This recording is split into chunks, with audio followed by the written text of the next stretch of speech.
कोल्हापुरातील तावडे हॉटेल आणि टाकाळा भागात गांजा विक्रीसाठी आलेल्या 2 व्यक्तींना पोलिसांनी अटक केली आहे. दिलदार चौडुंगा कांबळे आणि अभिषेक सागर निकम अशी या आरोपींची नावे आहेत.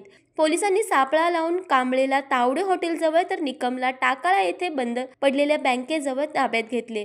त्यांच्याकडून प्रत्येकी 1.25 किलो असा एकूण 2.5 किलोचा गांजा जप्त करण्यात आला आहे. ही कारवाई शाहूपुरी आणि राजारामपुरी पोलिसांनी केली आहे.